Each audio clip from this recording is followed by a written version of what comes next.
എന്താ സത്യ ഇത്? സ്വർണം പണയം വെച്ചില്ലേ? മോനെന്തിനെങ്കിലും ദേഷ്യപ്പെട്ട് നിൽക്കുന്നേ? പണത്തിന് ആവശ്യം വരുമ്പോഴേ കടം വാങ്ങുന്നതും പണയം വെക്കുന്നതും ഒക്കെ എല്ലാ മനുഷ്യരും ചെയ്യുന്ന ഒരു സാധാരണ കാര്യം തന്നെയാ. അതിന്റെ പേരിൽ ആരും തരം താഴ്ത്തി പറയേണ്ട കാര്യമൊന്നുമില്ല. ആര് താഴ്ത്തി പറഞ്ഞെന്ന് സത്യേട്ടൻ പറയുന്നേ? പറഞ്ഞതാരാണെന്നൊക്കെ പറഞ്ഞവർക്കറിയാം. വീട്ടിൽ വന്ന് സ്വർണം തരാമെന്ന് പറഞ്ഞതിന് 100 ന്യായങ്ങൾ പറഞ്ഞിട്ട് അവിടെ വന്ന് ഇന്ദ്രയുടെ തരം താഴ്ത്തി സംസാരിച്ചതേ അതൊട്ടും ശരിയായില്ല. ഇന്ദ്രയുടെ വേണ്ടിയാണ് പണയം വെക്കുന്നതെന്ന് ഞാൻ പറഞ്ഞില്ല ഇവിടെ അറിഞ്ഞത്. എന്നിട്ട് വീട്ടിൽ വന്ന് ഇന്ദ്രയുടെ ഇടിച്ചു താഴ്ത്തി സംസാരിക്കുന്നത് അതെനിക്ക് എങ്ങനെ അംഗീകരിക്കാൻ പറ്റും? മോൻ എന്തൊക്കെയാ പറയുന്നേ?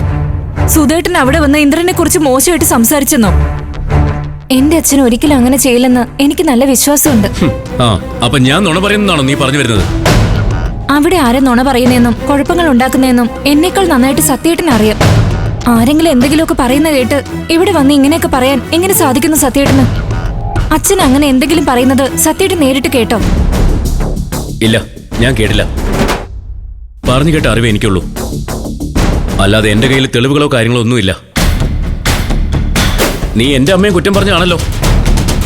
ആശുപത്രിയിൽ എന്റെ അമ്മ അഭിനയിച്ചതാണെന്ന് നീ പറഞ്ഞില്ലേ? അത് തെളിയിക്കാൻ നിന്റെ കയ്യിൽ തെളിവുകളൊന്നുമില്ലല്ലോ. നിങ്ങൾ വെറുതെ ഓരോന്ന് പറഞ്ഞ് വഴക്കുണ്ടാക്കാൻ നിൽക്കണ്ട. ഞാൻ സുശീലയോട് ഒന്നും പറഞ്ഞിട്ടില്ല സത്യ. വേണ്ട, ആരും ഒന്നും പറഞ്ഞ് എന്റെ മനസ്സ് മാറ്റാനൊന്നും നോക്കണ്ട. ശരി, അങ്ങനെയെങ്കില് സത്യേട്ടൻ അങ്ങനെ തന്നെ വിശ്വസിച്ചോ. ഇവിടെ ആരും ഒന്നും സത്യേട്ടനെ വിശ്വസിപ്പിക്കാൻ വരില്ല.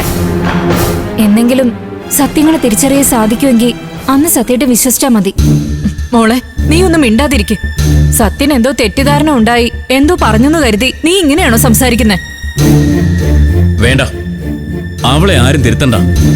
എനിക്കറിയാവുന്ന കാര്യങ്ങളും ഞാൻ മനസ്സിലാക്കിയ കാര്യങ്ങളാ പറഞ്ഞത്. എന്റെ ഏട്ടന് വില കൊടുക്കാത്തവരെ എനിക്കും അംഗീകരിക്കാൻ ബുദ്ധിമുട്ടുണ്ട്. ഇനി ഇതിന്റെ പേരിൽ ഇവിടെ നിന്ന് തർക്കിച്ച് ജയിക്കാനൊന്നും ഞാനില്ല. അതിനുവേണ്ടി ആരും ശ്രമിക്കുകയും വേണ്ട.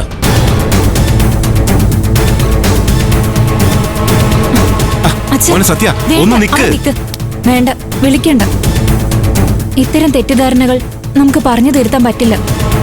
അതൊക്കെ സ്വയം തന്നെ മനസ്സിലാക്കണം. അപ്പൊ തിരിച്ചു വന്നാ മതി.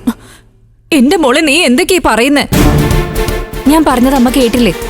ഇനി ഞാനത് പറയണോ?